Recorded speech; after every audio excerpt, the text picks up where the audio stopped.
आज के डेट में जितने भी पोर्टफोलियो रिटेल इन्वेस्टर्स के द्वारा बनाए जा रहे हैं उनमें मोमेंटम फंड या फिर स्ट्रेटजी बेस्ड जो अल्फा फंड होते हैं उनको शामिल जरूर किया जा रहा है। इसके पीछे का रीजन ये है कि नेशनल स्टॉक एक्सचेंज जो एनएससी है उनके द्वारा जो बैक टेस्ट डेटा किया गया पिछले 20 वर्षों का, तो उसमें जो हर एक मंथ एंड पर जो फैक्ट जारी की जाती है एनएससी के द्वारा, उनमें जो मोमेंटम स्ट्रेटजी पर बेस्ड इंडेक्स फंड है जैसे कि निफ्टी 500 मोमेंटम 50, इनका अगर आप रिटर्न देखेंगे और आज से 6 महीने पहले जब मार्केट में गिरावट नहीं थी और मार्केट अपने ऑल टाइम हाई पर था, तो इनका जो रिटर्न था मोमेंटम 50 इंडेक्स फंड का वो 24% से भी ज़्यादा हुआ करता था। और आज के डेट में जब 6 महीने से लगातार गिरावट चल रही है, बावजूद इसके इनका जो रिटर्न है वो लगभग 23% सिंस इंसेप्शन यानी पिछले 20 वर्षों में इनका रिटर्न शो किया जा रहा है। इतना हाई रिटर्न अगर आप देखेंगे तो स्मॉल कैप और मिड कैप का देखने को मिलता है।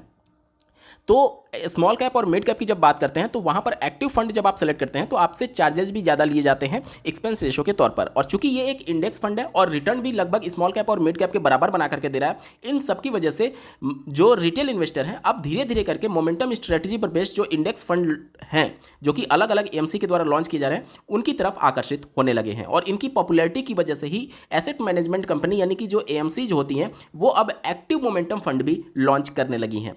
अगर मैं पैसिव यानी इंडेक्स फंड की बात करूं तो Nifty 500 momentum 50 index fund launch किया गया आज से लगभग 6 महीने पहले।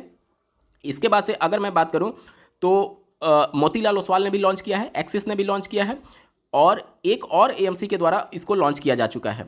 वहीं पर एक्टिव मोमेंटम फंड की मैं बात करूं तो सबसे पहले क्वांट एएमसी के द्वारा क्वांट मोमेंटम फंड के नाम से लॉन्च किया गया और अब हाल ही में मोतीलाल ओसवाल एएमसी के द्वारा मोतीलाल ओसवाल मोमेंटम फंड के नाम से एक्टिव मोमेंटम फंड को लॉन्च किया गया है। अब यहां पर सवाल सबसे बड़ा उठता है कि आज से कुछ महीने पहले तक रिटेल इन्वेस्टर्स के पास कोई भी ऑप्शन नहीं था कि वो पैसिव या फिर एक्टिव फंड में से अपने लिए बेहतर कौन सा हो सकता है वो चुन सके। लेकिन आज के डेट में चूंकि एक्टिव मोमेंटम फंड भी अवेलेबल है और इंडेक्स मोमेंटम फंड भी अवेलेबल है, तो दोनों में से कौन सा बेस्ट ऑप्शन हो सकता है आज से 15 साल 20 साल बाद जब आपका पोर्टफोलियो इतने लंबे समय के लिए डिजाइन किया गया है, तो आपके लिए कौन सा बेहतर विकल्प हो सकता है, इन सबके रिगार्डिंग इस वीडियो में डिटेल में एनालिसिस करने जा रहे हैं। अंत तक जरूर जुड़े रहिएगा। नमस्कार दोस्तों, मेरा नाम है नीरज, आप देख रहे हैं फिनोबिट यूट्यूब चैनल।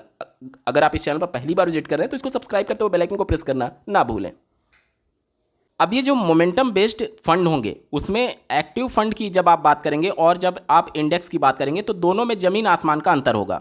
इंडेक्स फंड जो होगा उसमें किसी भी प्रकार का बायस्डनेस नहीं होगा, जबकि एक्टिव फंड में बायस्डनेस हो सकता है।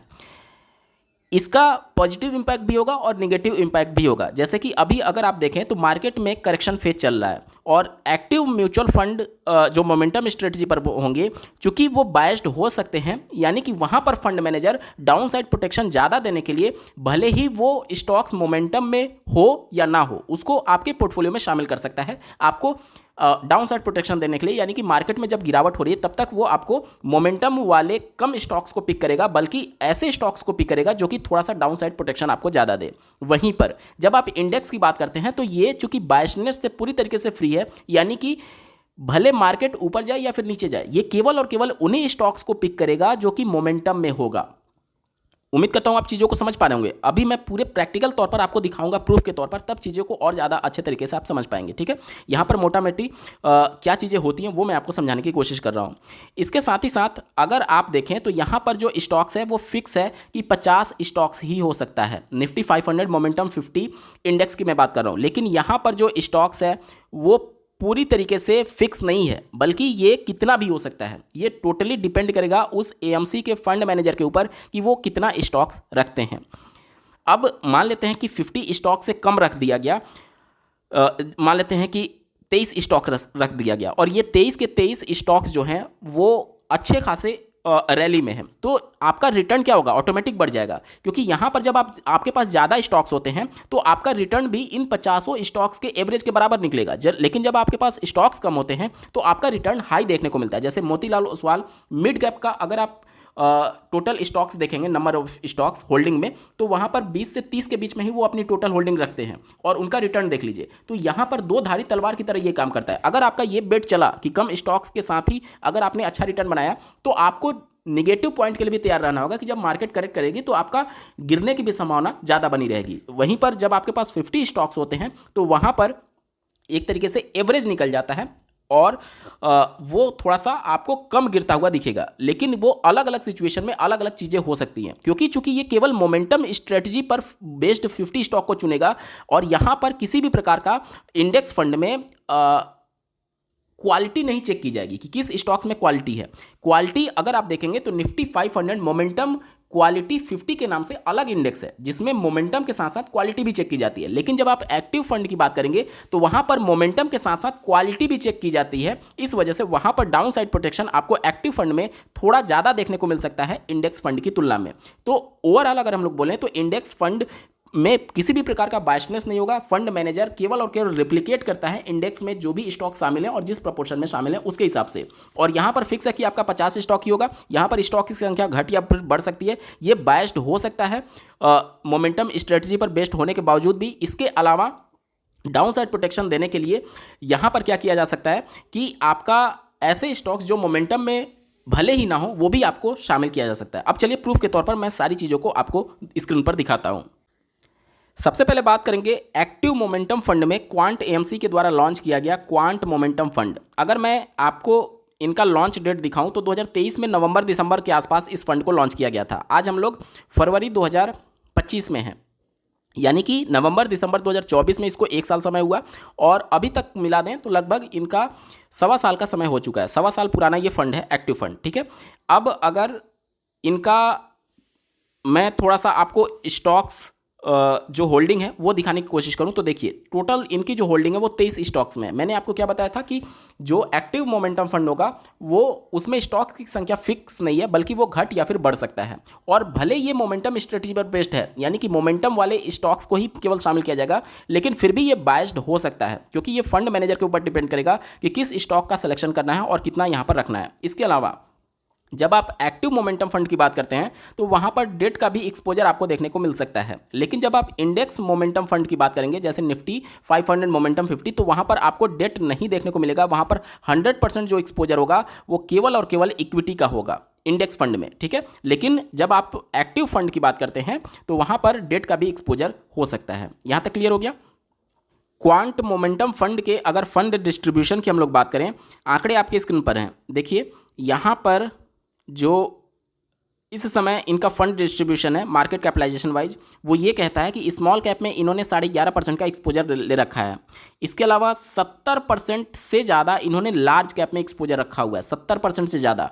और वहीं पर मिड कैप में इनका एक्सपोजर 10% के आसपास है।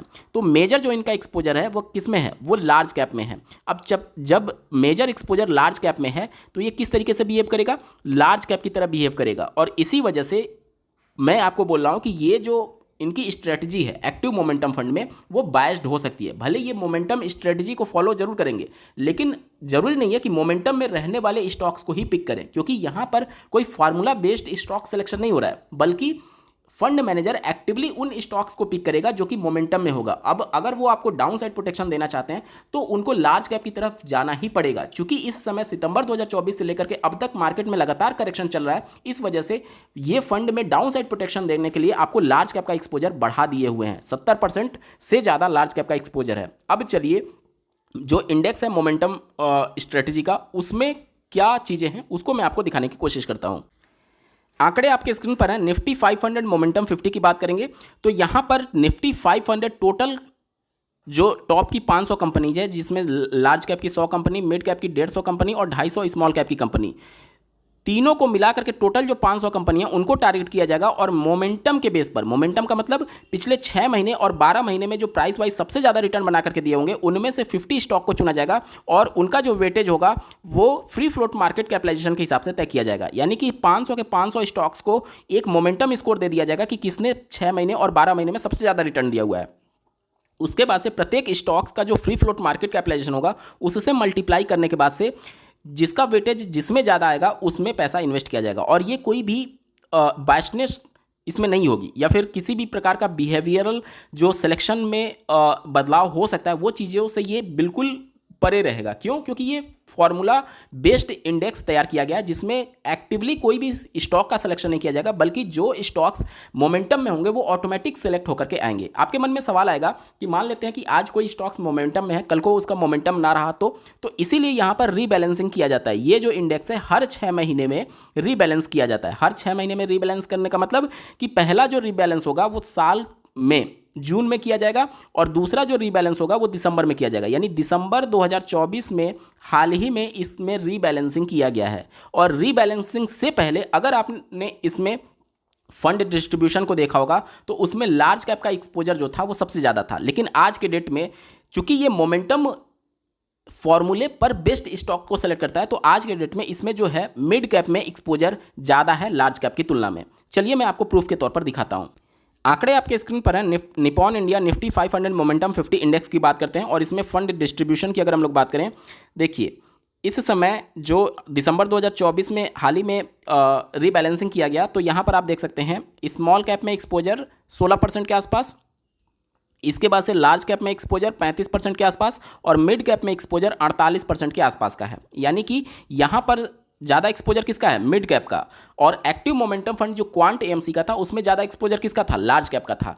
तो अब आपको समझने में आसानी नहीं होगी कि कौन यहाँ पर ज़्यादा गिरा होगा इस मार्केट में। जाहिर सी बात है ये वाला फंड जो कि मिड कैप है वो ज़्यादा गिरा होगा, जिसमें मिड कैप में ज़्यादा एक्सपोजर है। और मिड कैप में ज़्यादा एक्सपोजर किस में है? इंडेक्स मोमेंटम फंड में। क्यों? क्योंकि यहाँ पर फंड मैनेजर एक्टिवली स्टॉक्स को पिक नहीं कर रहा है, बल्कि जो पिछले 6 महीने में ज़्यादा रिटर्न दिखा रहे होंगे वो ऑटोमेटिक यहाँ पर सेलेक्ट होकर के आ रहे होंगे।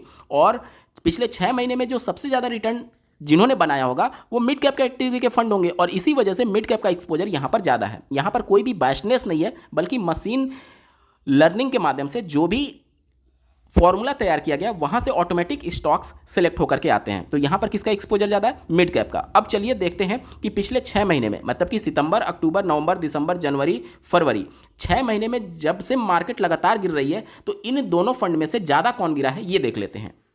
सबसे पहले बात करेंगे क्वांट मोमेंटम फंड यानी एक्टिव मोमेंटम फंड की। तो पिछले 1 मंथ में जो इनका रिटर्न है वो लगभग 6% का है और 6 महीने में जो इनका रिटर्न है वो 19% के आसपास का है। देख लीजिए 19% निगेटिव ये रिटर्न का है। ठीक है, 6 महीने में निगेटिव 19% के आसपास का रिटर्न है।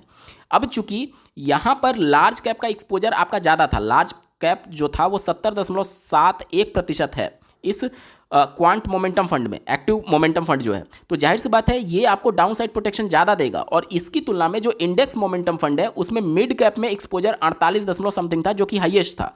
तो चूंकि मिड कैप ज़्यादा गिरा हुआ है इसलिए वो फंड भी ज़्यादा गिरा होगा। मैं आपको प्रूफ के तौर पर दिखाता हूँ।